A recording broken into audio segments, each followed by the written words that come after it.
محسن محلہ اشفاق احمد کا تحریر کردہ افسانہ ہے جو 12ویں جماعت کے نصاب میں شامل ہے۔ اشفاق احمد اتر پردیش ہندوستان میں پیدا ہوئے۔ انہوں نے ابتدائی تعلیم اپنے آبائی علاقے میں حاصل کی۔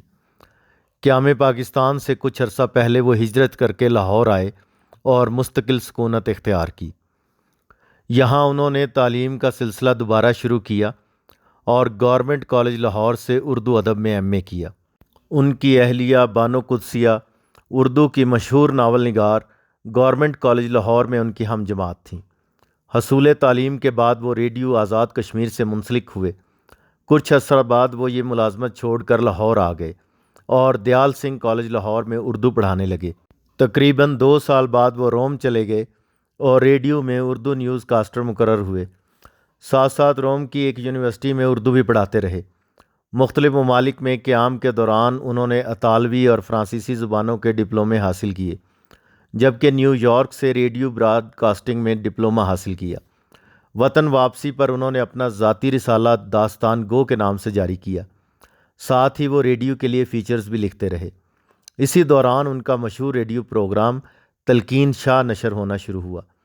ہلکے پھلکے انداز میں معاشرتی خامیوں اور تضادات کی نشاندہی کرنے والا یہ پروگرام سامعین میں بے حد مقبول رہا اور تقریباً 30 سال تک نشر ہوتا رہا۔ وہ مرکزی اردو بورڈ کے ڈائریکٹر بھی رہے۔ یہ ادارہ آج کل اردو سائنس بورڈ کہلاتا ہے۔ اشفاق احمد کچھ عرصے تک وفاقی وزارت تعلیم میں بھی خدمات انجام دیتے رہے۔ اشفاق احمد نے زمانہ طالب علمی سے ہی تصنیف و تالیف کا سلسلہ شروع کیا تھا۔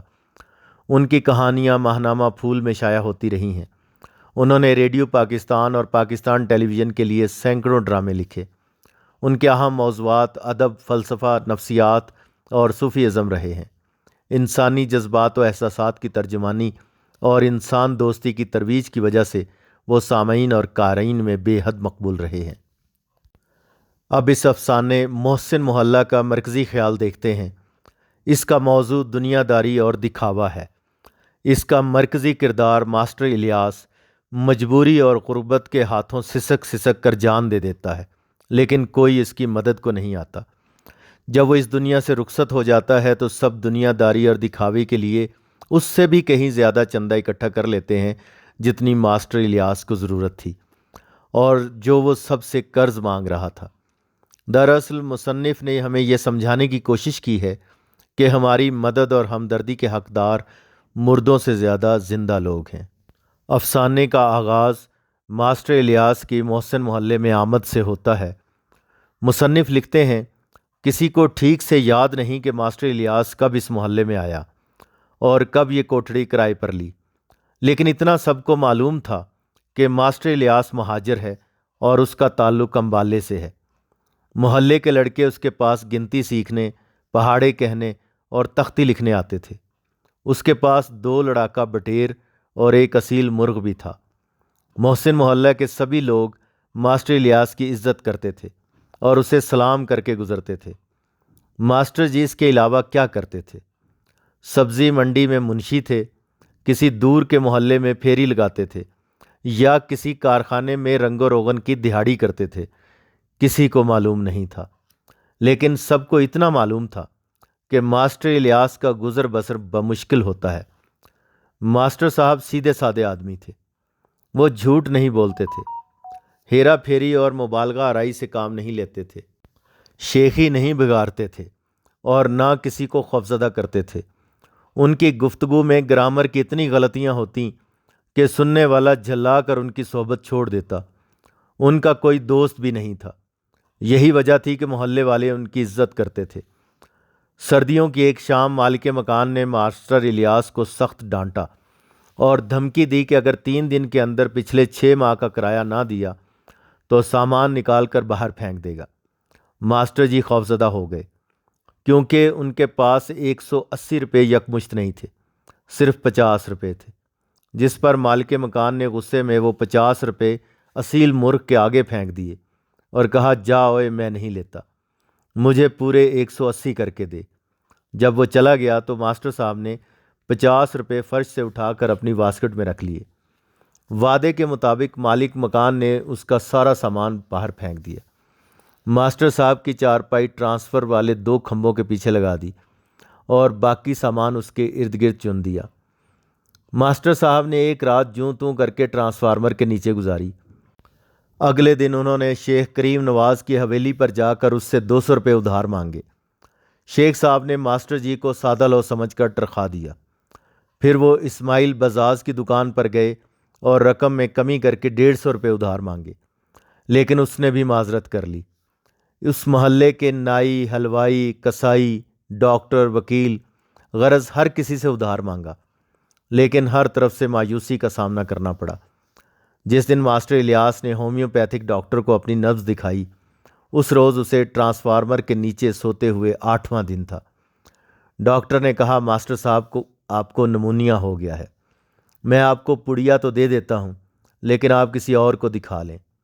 اس کے بعد وہ دودھ پینے جبار حلوائی کی دکان پر گئے اور انہیں اپنی نبض دکھا کر گڑ گڑا کر 200 روپے قرض کی درخواست کی، لیکن اس نے بھی انکار کر دیا۔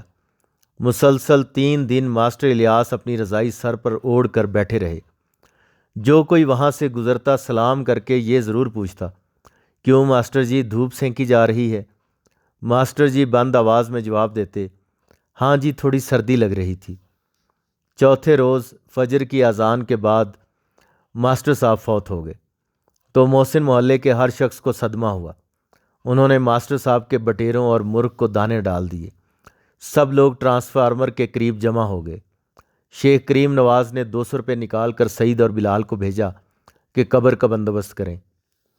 300 روپے بابو جلال کو دیے کہ رحمت کے ساتھ جا کر کفن کا انتظام کرے۔ جبار حلوائی نے دودھ پتی کا پتیلا کاٹ کر صف پر پہنچا دیا۔ لوگوں نے ماسٹر صاحب کی رسم کل کے لیے پیسے جمع کرنے شروع کیے۔ دیکھتے ہی دیکھتے 811 روپے جمع ہو گئے، جو شیخ کریم نواز کے پاس محفوظ کرا دیے۔ یہاں پر افسانے کا اختتام ہوتا ہے۔ دراصل اشفاق احمد نے اس افسانے میں ہماری سماجی بے حسی کی طرف اشارہ کیا ہے۔ مفلس اور سیدھا سادہ شخص خواہ کتنا ہی اچھا کیوں نہ ہو، لوگ اسے معاشرے پر بوجھ تصور کرتے ہیں۔ اسے کوئی قرض دیتا ہے، نہ اس پر کوئی اعتبار کرتا ہے۔ ہمارے معاشرے کا المیہ یہ ہے کہ یہاں لوگ مردہ پرست ہیں۔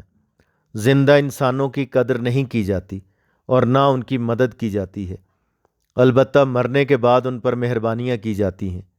کفن دفن پر خرچ کرنا نیک نامی اور کار ثواب سمجھا جاتا ہے، حالانکہ زندہ انسانوں پر خرچ کرنا اور ان کی مدد کرنا زیادہ اہم ہے۔ افسانے کے شروع میں مصنف بیان کرتے ہیں کہ دراصل ماسٹر صاحب نہایت سیدھے سادے انسان تھے۔ ان میں چالاکی اور عیاری بالکل نہیں تھی، زمانے کی ساز باز سے واقف نہ تھے، اور لوگ عموماً ظاہری وضاقتہ کو بہت اہمیت دیتے ہیں۔ ماسٹر صاحب شکل و صورت کے لحاظ سے بھی ایسے تھے کہ ان کو دیکھ کر لوگوں کے دل میں ان کے لیے محبت یا ہمدردی کا جذبہ پیدا نہیں ہوتا تھا، اور ان کے بات کرنے کا بھی انداز ایسا تھا کہ کسی کو ان کی بات پر یقین نہیں آتا تھا۔ وہ جھوٹ نہیں بولتے تھے، کسی کو دھوکہ نہیں دیتے تھے، کسی کے ساتھ ہیرا پھیری نہیں کرتے تھے، گفتگو میں مبالغہ آمیزی نہیں کرتے تھے، اپنی ذات اور قابلیت سے متعلق بڑھا چڑھا کر باتیں نہیں بتاتے تھے، کسی کو ڈراتے دھمکاتے اور خوفزدہ نہیں کرتے تھے۔ ان کی اسی سادگی کی وجہ سے لوگ ان کی کسی بات پر یقین نہیں کرتے تھے۔ مصنف نے یہاں معاشرے کے مصنوعی پن پر طنز کیا ہے۔ معاشرے میں سیدھے سادے اور مخلص لوگوں کی کوئی عزت نہیں کرتا اور نہ کوئی ان کی بات پر کان دھرتا ہے۔ لوگ انہی کو پسند کرتے ہیں جن کی گفتگو میں مبالغہ آمیزی ہو، جو چالاکی اور عیاری میں ماہر ہوں، جو نمود و نمائش اور دکھاوے سے کام لیتے ہوں۔ بقول امجد اسلام امجد، ممکن نہیں ہے مجھ سے یہ طرز منافقت، ممکن نہیں ہے مجھ سے یہ طرز منافقت، دنیا تیرے مزاج کا بندہ نہیں ہوں میں۔ انسان کی بے حسی پر مبنی مختصر افسانہ محسن محلہ ہے، جسے اشفاق احمد نے تحریر کیا ہے۔ محلے کا نام تو محسن محلہ ہے، مگر اس کے رہنے والے اس محلے کے نام کے بالکل برعکس تھے۔ مالک مکان نے ماسٹر الیاس سے 6 ماہ کے کرایہ کی ادائیگی کا مطالبہ کیا تھا، جبکہ ماسٹر الیاس کے پاس پیسے نہیں تھے۔ ماسٹر الیاس نے اسے 50 روپے دیے تو مالک مکان نے وہ پیسے واپس پھینک دیے اور 3 دن کے اندر پورا کرایہ ادا کرنے یا گھر خالی کرنے کا نوٹس دے دیا۔ ماسٹر صاحب محلے کے ایک ایک شخص کے پاس گئے مگر کسی نے بھی ان کو 200 روپے ادھار نہ دیا۔ بالآخر مالک مکان نے اپنے نوٹس کے مطابق سامان باہر پھینکوا دیا اور وہ 2 بجلی کے کھمبوں کے درمیان عارضی پناہ گاہ بنا کر رہنے پر مجبور ہو گئے اور اسی غم کی حالت میں سردی کی شدت کے باعث انہیں نمونیا ہو گیا۔ اس کے بعد بھی ہر شخص، نائی، حلوائی، کسائی، وکیل، غرض جو کوئی بھی تھا، اس نے وہاں انہیں دیکھا مگر کسی نے مدد نہیں کی۔ اگلی صبح محلے والوں نے ان کی لاش دیکھی تو ہر کوئی نظر جھکا گیا۔ شرم کے مارے کوئی بھی ایک دوسرے سے نظر نہ ملا سکا اور یوں افسانہ نگار کے بقول ان کی تجہیز و تکفین کے لیے اہل محلہ نے 811 روپے اکٹھے کر لیے۔ ایک زندہ آدمی کی مدد کے لیے محلے والوں نے 200 روپے نہ دیے مگر مرنے کے بعد تجہیز و تکفین کے لیے 811 روپے اکٹھے کر دیے۔ اشفاق احمد اردو کے معروف ڈرامہ نگار ہیں۔ وہ انسانی جذبات اور احساسات کی ترجمانی کمال مہارت سے کرتے ہیں۔ انہوں نے اپنے ڈراموں اور افسانوں کے ذریعے معاشرے کی منافقت اور دوغلے پن کو عیاں کیا ہے۔ لوگ ظاہری نمود و نمائش پر تو خرچ کرتے ہیں لیکن کسی ضرورت مند کی مدد نہیں کرتے۔ محسن محلہ میں انہوں نے جو ماسٹر الیاس کی کہانی بیان کی ہے، اس میں مفلسی کی وجہ سے ماسٹر الیاس قسم پرسی کی حالت میں مر جاتا ہے۔ اس کی زندگی میں تو کوئی اس کی مدد نہیں کرتا لیکن اس کے مرنے کے بعد لوگ ظاہرداری اور دکھاوے کے لیے بہت سا چندہ جمع کر لیتے ہیں۔ ہمارے معاشرے میں لوگ جیتے جاگتے انسانوں کی قدر نہیں کرتے اور مرنے کے بعد اس کی خوبیوں کا تذکرہ کر رہے ہوتے ہیں۔ ہمیں چاہیے کہ زندہ انسانوں کی قدر کریں اور مشکل وقت میں ایک دوسرے کا ساتھ دیں۔ ہمارے معاشرے میں سیدھے سادے انسانوں کی بھی قدر نہیں کی جاتی، حالانکہ حقیقی معنوں میں یہی لوگ ہماری توجہ کے مستحق ہوتے ہیں۔ بقول شاعر، مر جائے تو بڑھ جاتی ہے انسان کی قیمت، مر جائے تو بڑھ جاتی ہے انسان کی قیمت، زندہ رہے تو جینے کی سزا دیتی ہے دنیا۔